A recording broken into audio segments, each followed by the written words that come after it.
저희가 계속해서 로마서를 묵상하고 있습니다. 지난 몇 주간 동안 12장부터 13장까지 쭉 살펴보았습니다. 12장부터 13장까지 내용은 성도가 우리 자신을 하나님이 기뻐하시는 거룩한 산제사로 하나님 앞에 드리라는 이 명제를 가지고 어떻게 사는 것이 우리 자신을 하나님 앞에 드리는 것인지 사도 바울이 하나씩 설명해 주고 있었습니다. 믿음의 분량대로 지혜롭게 각자 행동하라. 열심을 품고 주를 섬기라. 박해하는 자를 똑같이 악으로 갚지 말고 선으로 악을 이기라도 말씀하십니다. 책임 있는 시민의식을 가지고 이 땅에서도 살고 또 서로 사랑하라. 지난주에는 옛 어둠의 일을 벗어버리고 빛의 갑옷을 입고 예수 그리스도로 옷 입어라. 그렇게 말해주고 있습니다. 이때까지는 어느 정도 일반적인 모든 사람들에게 적용될 수 있는 일반적인 성도의 삶의 원리를 사도 바울이 말했다고 하면 14장에서 15장까지는 조금 더 구체적인 실제적인 로마 교회가 가지고 있었던 문제를 지금 이제 사도 바울은 다루고 있습니다. 이 문제 가운데서 이때까지 설명했던 이 원칙을, 사랑의 원칙, 열심의 원칙, 그리스도의 사랑 가운데 사는 원칙을 이제 구체적인 실제적인 문제 가운데 어떻게 적용해야 될지를 14장에서 15장까지 같은 주제를 지금 다루고 있습니다.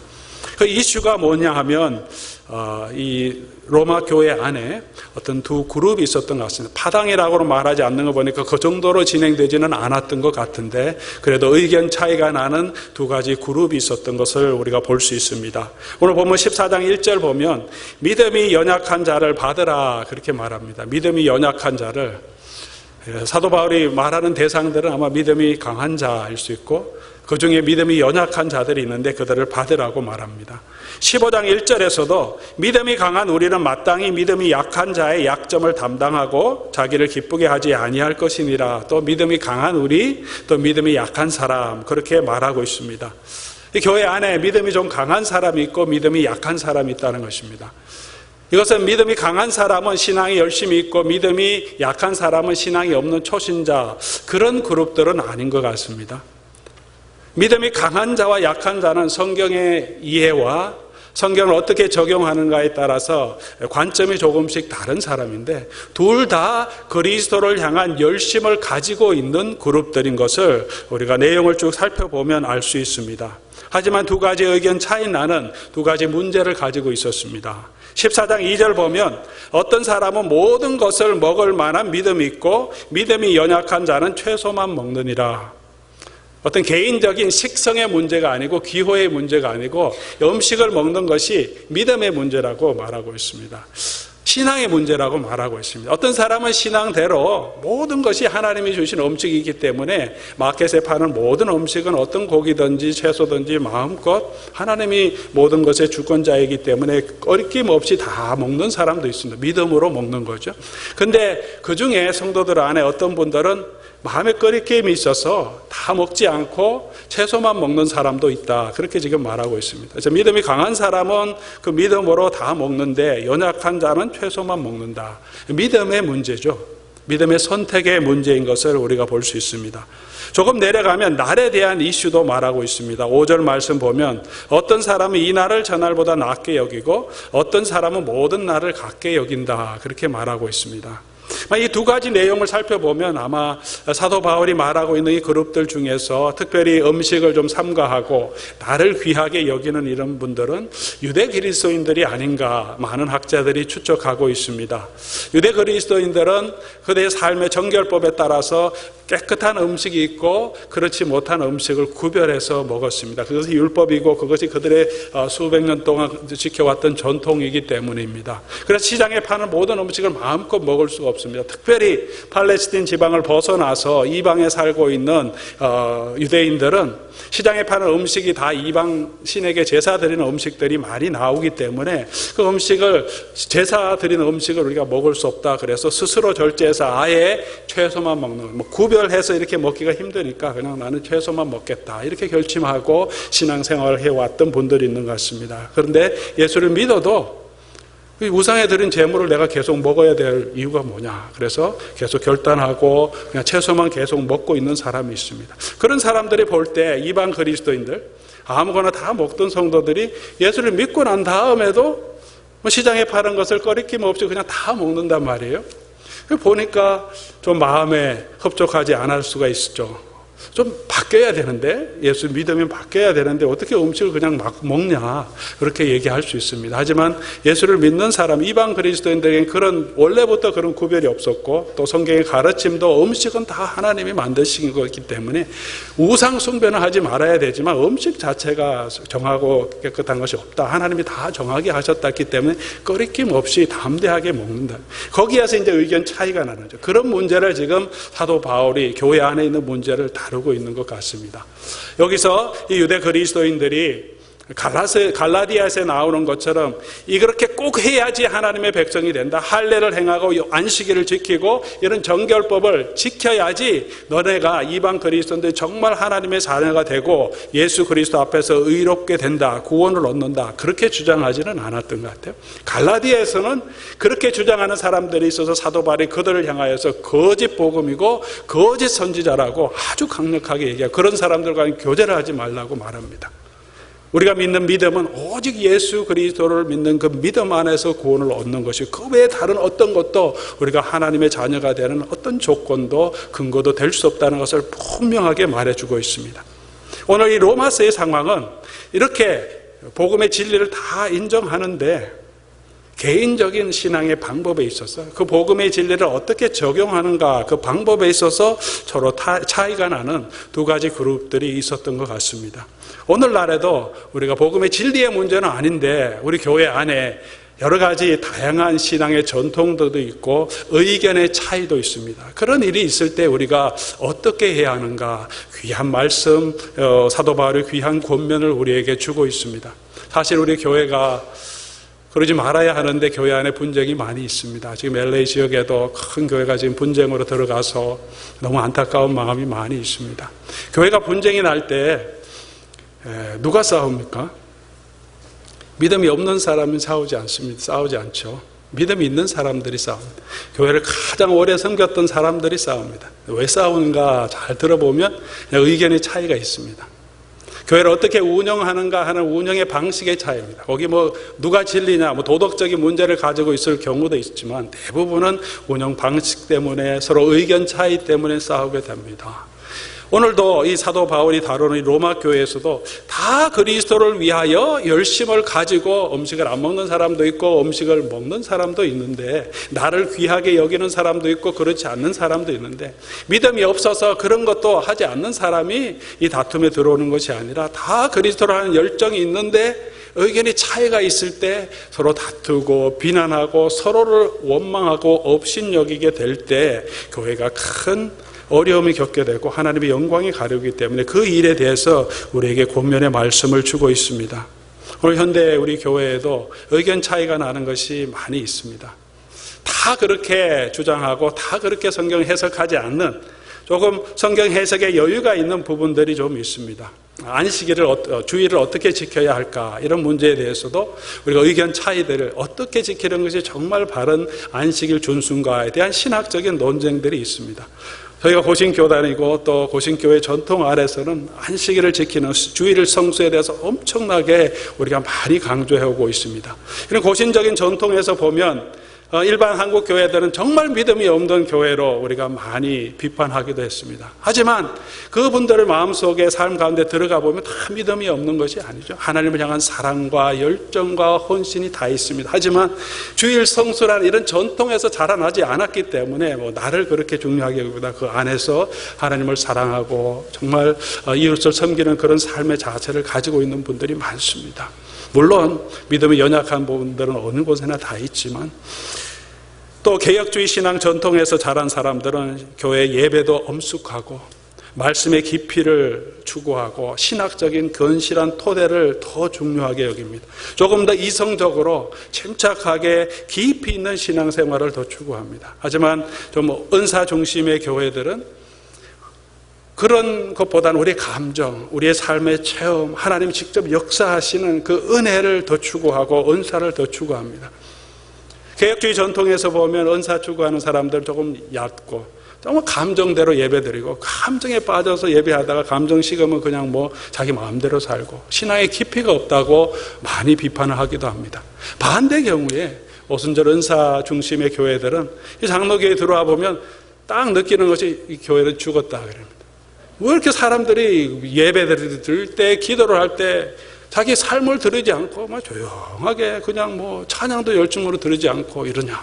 성령이 없다 이렇게 좀 심하게 말한 사람은 그렇게까지 얘기하는 분들이 있습니다.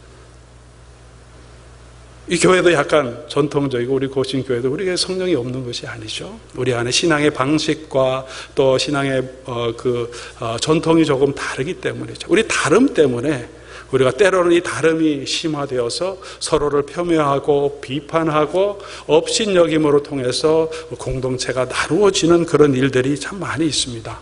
교회 안에서도 같은 신앙의 전통을 가지고 있어도 교회 일을 진행하고 교회의 어떤 일을 계획할 때 이렇게 하자 저렇게 하자 의견 차이 때문에도 교회가 나눠지는 경우가 참 많습니다. 어떤 교회가 있어서 새로운 곳을 이전하자 아니면 그냥 있자 이런 두 가지 이슈가 나왔다고 생각하면 모두가 하나님의 교회를 세우고 더 잘 되기 위해서 가자는 사람도 있고 있자는 사람도 있는데 의견 차이가 이게 합해지지 않으면 서로를 비난하게 되고 비판하게 되고 그 일 때문에 교회가 사실 실제적으로 나누어지는 교회도 많이 생기는 것을 우리가 보게 됩니다. 이런 여러 가지 중요하지 않은 문제에 대해서 우리가 어떻게 우리 자신을 가지고 공동체를 세워가야 할지 아주 중요한 교훈을 오늘 사도 바울은 우리에게 해주고 있습니다. 오래전에 어떤 큰 교회 목사님이 하와이에 그 휴양차 갔습니다. 그래서 호텔 엘리베이터에서 마침 예측하지 않게 성도님을 만나게 됐다는 거죠. 이 성도님이 호텔에 있는 목사님의 모습을 보고 엄청난 시험을 받았습니다. 그 옆에 외갓 여인이 있어서가 아니라 목사님이 반바지를 입고 계셨기 때문에. 그래서 오래전에 한 30년 전의 이야기라 충분히 가능할 수 있는 이야기입니다. 목사님 어떻게 반바지를 입고 있느냐 한 번도 못 봤는데 목사님 옛날엔 목사님들 비치 가도 양복 다 입고 그렇게 구두 신고 비치를 가지 않습니까? 근데 목사님이 반바지를 입고 있는 모습 때문에 시험이 들었는데 그래서 자기가 반바지 입은 것 때문에 시험이 들면 이제 반바지 안 입겠다 그래서 비치를 가도 긴 바지를 입겠다 그렇게 말씀 중에 나눈 이야기 오래전에 저는 들은 적이 있습니다. 요즘은 그렇지 않겠지만 그래서 제가 마켓에 가는 것이 약간 부담스러울 때가 있습니다. 혹시 제가 반바지 입은 모습을 보고 시험에 드는 성도가 계실까 해서 중요한 이슈가 아닌데 그럼에도 불구하고 비판할 수 있게 되고 거기에 대해서 판단을 하게 되고 어떻게 저럴 수 있는가 그 사람의 모습을 심판하게 되고 업신여기게 되면 그것이 나중에는 큰 분열로 갈 수 있는 그런 위험이 우리 속에 있습니다. 오늘 사도 바울은 이 두 가지 그룹을 두고 어떻게 권면하고 있습니까? 1절 말씀 우리 함께 보겠습니다. 믿음이 연약한 자를 너희가 받되 그의 의견을 비판하지 말라. 의견이라고 한 것은 disputable matters. 영어로는 뭐 그렇게 얘기할 수 있습니다. 여러 분란이 있을 수 있는 뭐 다양한 의견이 있을 수 있는 그런 opinion, 의견에 대해서 나와 차이가 난다고 해서 비판하지 말라. 믿음으로 볼 때는 조금 부족해 보이는 것이 있고 조금 더 폭넓게 생각할 수 있고 성경을 조금 이렇게 적용할 수도 있는데 이렇게만 주장하는 사람을 볼 때 믿음이 연약해 보이지만 그것을 가지고 차이를 가지고 그 사람을 비판하지 말아요. 판단하지 말라는 거죠. 차이를 설명하고 함께 대화는 할 수 있겠지만 비판하고 이 사람은 못해. 이 사람은 이것도 모르는 사람이야. 그렇게 폄훼하고 업신여기지 말라는 것을 우리에게 말해주고 있습니다. 너희가 믿음이 연약한 자를 너희가 받되 그의 의견을 비판하지 말라 이렇게 말한 것은 지금 누구에게 사도 바울이 말하고 있습니까? 믿음이 연약한 자를 받으라 그렇게 말한 것은 믿음이 강하다고 생각하는 사람에게 지금 얘기하고 있죠. 성도 여러분, 여러분이 믿음이 강하다고 생각하시고 다른 사람 보기에 좀 부족한 것이 보이는 여러분이 그런 사람이라면 그 연약한 사람들을 받고 비판하지 말라 그렇게 사도 바울이 지금 권면하고 있습니다.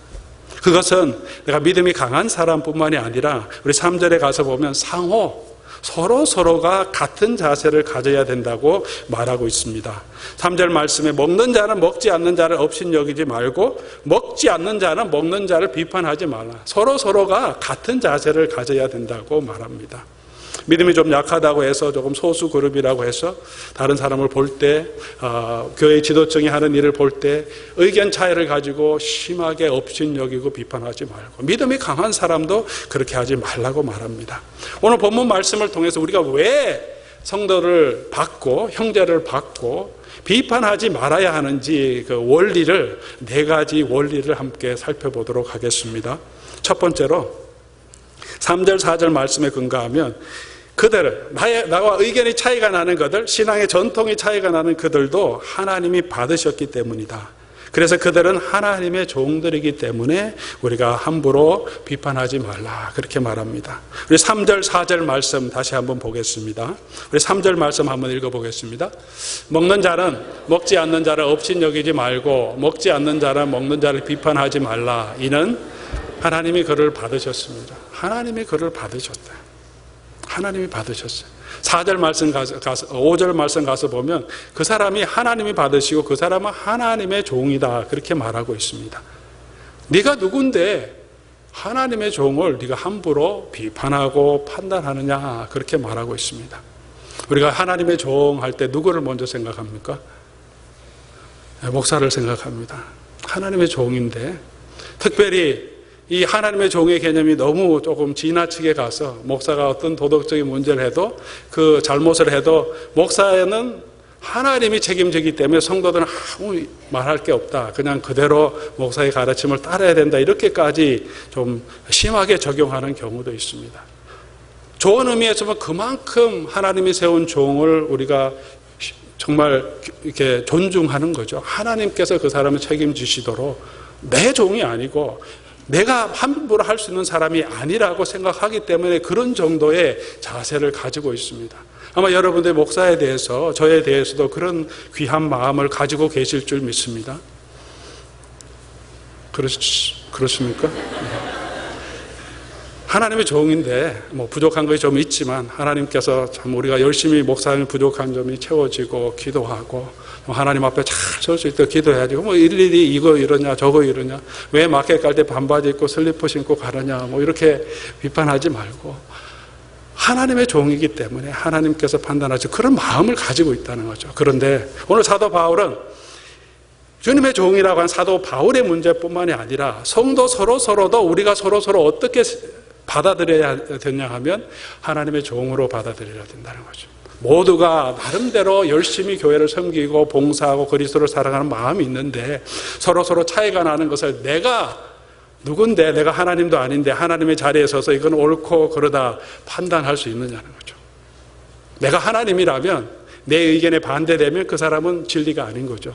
당연히 심판을 받아야 되지만 내가 하나님이 아니고 나도 하나님의 종이고 그 사람도 하나님의 종이라는 거죠. 단순히 목사만, 교회의 지도자만 하나님의 종으로 우리가 예우하고 정말 존중하는 것이 아니라 성도들 간에서도 우리가 서로가 목사님을 존경하듯이 우리가 서로 하나님의 종으로 대우하는 그런 삶의 자세가 우리 공동체 안에 나타나야 한다는 것을 사도 바울은 강조하고 있습니다. 왜 비판하지 말고, 왜 함부로 평가하고 판단하지 말고 업신여기지 말아야 합니까? 그분이 하나님의 것이고 하나님의 종이라는 것입니다. 우리가 너무나 주의 종 해서 목사님만 이렇게 세우고 성도들 간에는 얼마나 우리가 정말 서로가 주의 종으로 생각하고 목사를 생각하듯이 우리 옆에 있는 형제를 특별히 나보다 좀 부족해 보이고 믿음도 좀 부족해 보인 그런 사람들이라도, 오피니언이 좀 강한 사람들이라도 우리가 주님의 종으로 생각하고 그들을 받아주고 그들을 비판하지 않는 그런 마음을 가지고 있습니까? 먼저 우리가 우리 자신이 누군지, 그리고 상대방 우리 성도들이 누군지 바른 자기의식, 바른 공동체의식을 가지도록 사도 바울은 우리에게 권면해 주고 있습니다. 8절에 우리가 주의 것이다. 우리 모두가 주님의 것입니다. 주님께서 우리 옆에 있는 형제와 자매를 위해서 죽으신, 그렇게 귀하게 여기시는 하나님의 백성인 것을 우리가 분명하게 인식하고 나도 주님의 종이고 주의 은혜 받은 자로서 그런 입장에서 우리 형제를 받아주시도록 권면하고 있습니다. 두 번째로 사도 바울은 6절 말씀을 보면 우리의 삶의 목적은 다 주를 위하여 하는 것이기 때문에 그 동기를 분명하게 이해할 때 다른 사람을 비판하지 않을 수 있다. 그렇게 말합니다. 왜 비판하지 말아야 하냐면 그 사람도 다 주를 위해서 하는 것이죠. 교회가 잘 되기 위해서 의견을 내는 것이고 잘 섬기기 위해서 그렇게 하는 거죠. 안식일을 주일을 거룩하게 지키려고 하는 사람도 율법적으로 그냥 율법에 얽매여서가 아니라 어떻게 하면 경건하게 하나님의 나라를 귀하게 생각하고 하나님의 나라를 귀하게 생각하고 정말 자기를 절제하면서 드리는 경건이 그 안에 있습니다. 간절한 하나님에 대한 하나님의 영광에 대한 소망이 있습니다.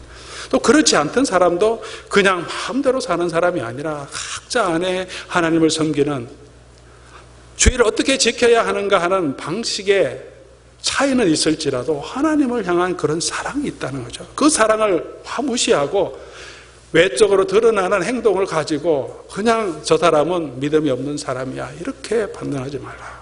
우리 각자가 하는 일이 다 주를 위한 것임을 인정하라. 그렇게 말하고 있습니다. 그렇게 인정해 주기 위해서 저와 여러분들이 우리가 하는 모든 것이 주를 위한 일이 되어야 된다는 것을 사도 바울은 말합니다. 7절 8절 말씀 우리가 같이 한번 읽어보겠습니다. 7절 우리 중에 누구든지 자기를 위하여 사는 자가 없고 자기를 위하여 죽는 자가 없도다. 우리가 살아도 주를 위하여 살고 죽어도 주를 위하여 죽나니 그러므로 사나 죽으나 우리가 주의 것이로다. 사도 바울이 그렇다 하고 서술형으로 말하고 있습니다. 여러분 사나 죽으나 여러분의 삶을 주님 앞에 드리고 계십니까? 도전이 되시죠. 그러지 못한 부분도 사실은 있습니다. 사도 바울이 그것을 다 알고 있습니다. 그래서 이 12장 1절부터 이렇게 살아라, 더 사랑하라, 열심을 품고 주를 섬기라, 어두움의 일은 벗어버리라.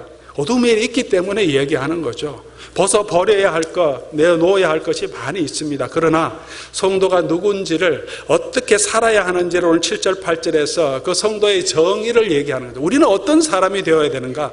무슨 일을 하든지 살든지 죽든지 우리의 유일한 목적은 그리스도를 위하고 하나님을 기쁘시게 하는 삶, 그런 삶을 살아야 되는 자로 우리에게 도전해 주고 있습니다. 우리가 무슨 일을 하든지 형제와의 관계에 있어서도 의견의 차이가 있는 그 부분에 있어서도 우리가 해야 할 것은 내 의견을 관철시키려고 하는 것이 아니라 내가 저 사람보다 내가 더 안다는 것을, 내가 더 낫다는 것을 프루브하려고 하는 삶이 아니라 우리가 그리스도를 위한 삶의 자세를 가지라 그렇게 말하고 있습니다. 그리고 다른 사람 각자 그리스도를 위하여서 섬기고 또 그것을 인정하고 그 안에서 함께 하나님의 교회를 세워가는 방법이 무엇인지 연구할 때 의견도 좁아지고 또 더 온전하게 하나님의 건강하게 하나님의 교회를 세워갈 수 있습니다. 의견 차이 때문에 다른 사람의 동기까지 비난하고 저 사람은 하나님을 제대로 섬기지 않는 사람이라 비난하지 말고 내가 그리스도를 위하여 사는 것처럼 다른 사람도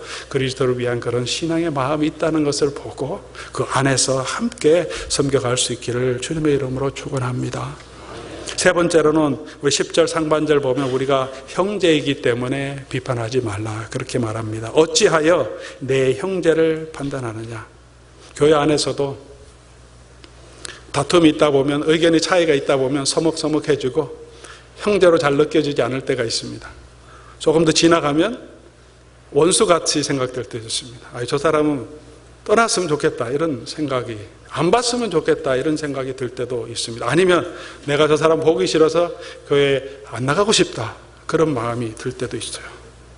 형제가 아니라 원수가 돼버린 거죠. 가정에서도 마찬가지죠. 남편과 아내가 정말 사랑하는 남편과 아내가 되어야 되는데 때로는 왼수가 돼버려서 집에 들어가기 싫고 집에 들어가도 얘기하기 싫고 그런 관계로 세워질 때가 있습니다. 그것이 아니고 우리가 형제라고 말합니다. 믿음이 연약하지만 나와 생각이 다르지만 우리는 형제, 원수가 아니고 형제인 것을 기억하고 그리스도께서 우리가 다 그리스도의 사랑 안에서 형제된 사람임을 기억하시기 바랍니다. 네 번째지만 가장 중요한 이유인 것 같습니다. 네 번째로 왜 우리가 형제를 비판하지 말아야 하냐 하면 우리가 다 하나님의 심판대 앞에 설 것이기 때문입니다. 10절 말씀 우리 함께 보겠습니다. 같이 한번 읽어보겠습니다. 내가 어찌하여 내 형제를 비판하느냐, 어찌하여 내 형제를 업신여기느냐, 우리가 다 하나님의 심판대 앞에 서리라. 저와 여러분이 누가요?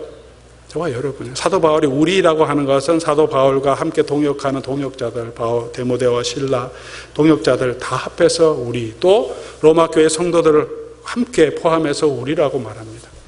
저와 여러분이 다 하나님의 심판대 앞에 서게 된다는 것입니다.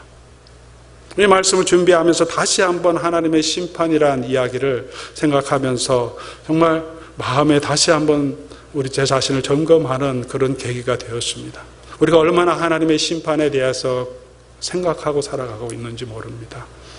그냥 하나님의 구원, 죽음은 하나님께서 우리를 영원한 안식으로 들어가게 해 주시겠지, 그런 마음만 가지고 사는데, 예수 믿지 않는 사람은 하나님이 영원한 심판을 하시고 우리는 그냥 랄랄랄라 천국으로 그냥 들어가는 그런 것이 아니라 성경은 분명하게 예수님도 말씀해 주셨고, 마지막 회개할 때가 있고, 모든 사람들이 하나님의 심판대 앞에 설 때 선악간에 한 대로 모든 것이 낱낱이 드러날 그 때가 있다고 말씀해 주십니다.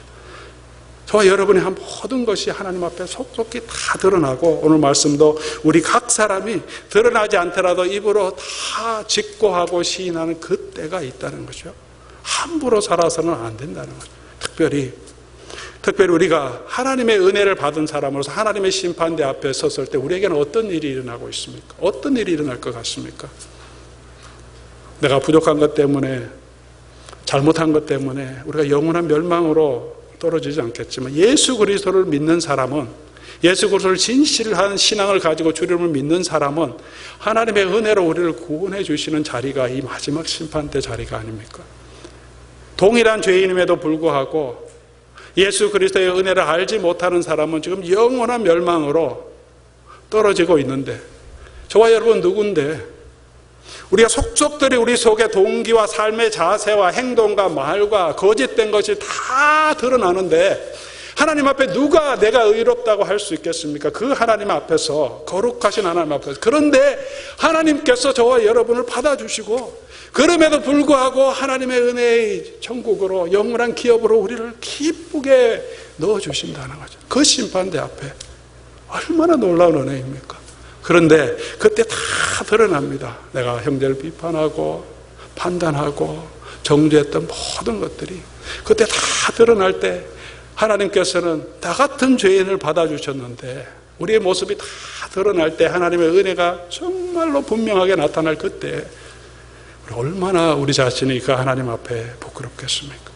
하나님은 나를 이렇게까지 용서해 주셨는데 나는 그 작은 거 하나 용서 못해갖고 마음에 그냥 기분 나쁜 게 bek혀서 그냥 용서하지 못하고, 그냥 풀어주지 못하고 그 형제를 미워하고 그 자매를 미워하고 살았더나, 그게 이렇게 드러나게 되면 얼마나 우리가 하나님 앞에 부끄럽겠습니까? 다 구원을 얻지만 어떤 사람은 불 가운데서 얻는 것 같은 그런 구원도 있다. 천국이 영광스러운 곳이지만 우리가 하나님 앞에 섰을 때 기쁨으로 주의 얼굴을 배울 수 있도록, 오늘 하루가 지나면 우리가 언제 하나님 앞에 갈지 모르지만 조금 더, 하루 더 가까워지고 있습니다. 점점 더 주님의 날이 가까워지고 있습니다. 그 주님의 심판대 앞에 설 자라는 것을 생각하고, 오늘 내가 그곳에서 헤아림을 받기를 원한다면, 하나님의 은혜와 자비를 받기를 원한다면, 용서함을 받기를 원한다면 오늘 우리 형제들을 돌아보고 내가 받아주고 그들을 인내하는 그런 하나님의 귀한 백성들로 서기를 주님의 이름으로 축원합니다. 우리 속에 은혜가 있을 때 내가 왜 남을 비판하느냐, 남의 형제 눈에 있는 티를 빼려고 하지 말고 내 눈에 있는 들보를 보라, 그렇게 말합니다. 우리 형제를 생각하고 잘못을 고쳐줘야 됩니다. 하지만 예수님이 말씀하신 내용은 먼저 우선순위가 뭐냐는 거예요. 내가 형제의 잘못, 형제 눈에 있는 티가 있죠. 아내에도 남편에게도 잘못이 보입니다. 부족한 사람들이 다 있습니다. 그것을 고치는 것을 내 사명으로 생각하고 그 틀을 뽑겠다고 쪽집게 들고 밤마다 달려드는 것이 아니라, 우리가 먼저 생각해야 될 것은 내 눈 속에 들보가 있다는 것을 깨닫게 될 때, 그럼에도 불구하고 하나님께서 나를 구원해 주시고 은혜 가운데 받아주셨다는 것을 깨닫게 될 때, 그때 그 은혜와 그 사랑 가운데 있을 때 형제의 티를 고쳐줄 수 있는 마음과 그런 사랑의 자세를 가질 수 있게 된다는 것입니다. 제가 대학 다닐 때 좀 신앙의 어려움, 방황 같은 것도 했습니다. 교회를 안 다니고 그런 것은 아니지만 마음속으로 여러 가지 방황에서 이민 오고 여러 가지 어려운 가운데 그 과정 가운데 교회에 어떤 분을 마음에 싫어하는 사람이 생겼습니다. 너무 싫어요. 보기도 싫고 그래도 계속 만나야 되니까 교회 갈 때마다 힘든데 그 신앙의 문제들을 해결하기 위해서 이 미움의 문제가 아니라 그냥 제 삶에 있는 신앙의 문제를 해결하기 위해서 정말 내가 계속 예수님을 섬겨야 되나 그런 신앙에 교회 안에서 자랐고 목사의 아들로 자라났지만 이렇게 심각하게 제 신앙의 고민을 직접적으로 했던 것이 아마 그때가 처음이었던 것 같아요. 무슨 하나님의 은혜도 많이 받았지만 정말 내가 하나님을 살아계심을 확신하고 하나님께 드려야 되겠다. 그런 하나님이 살아계심을 확실하지 않다면 내가 신앙을 떠나야 되겠다는 생각을 가지고 기도하러 갔습니다. 근데 얘기를 다 할 수 없고 하나님께서 은혜를 주셔서 정말 내가 가지고 있는 모든 죄를 보여주시고 정말 하나님의 은혜 가운데 정말 회개할 수 있는 은혜를 주시고 죄 용서의 확신을 가지고 데려오게 해주셨습니다. 제 삶의 터닝 포인트, 영적인 중생의 체험이라고 할 수 있습니다. 돌아왔을 때 다른 건 다 빼고 가장 먼저 주일 아침이 됐는데 토요일 저녁에 올라갔다 내려왔는데 이분을 다시 만나서 제가 아직도 기억하고 있는 것은 그 감동이 너무나 컸기 때문에 교회 들어가서 딱 마주쳤는데 항상 마음에 부담스럽고 그냥 보기 싫고 그냥 형식적으로만 인사하고 지나갔는데 그날 아침에 딱 보는데 얼마나 사랑스러운지 그분이 변한 건 아무것도 없습니다. 제가 그분이 잘못한 게 없는데 미워했겠습니까? 제가 그렇게 나쁜 사람은 아닌데 물론 부족한 것이 있었겠죠. 있었죠. 저도 부족한 것이 있지만 근데 그대로 같은 사람인데 내가 하나님의 은혜를 알고 나니까 그 티가 안 보이고 사랑스럽게 받아줄 수 있겠다.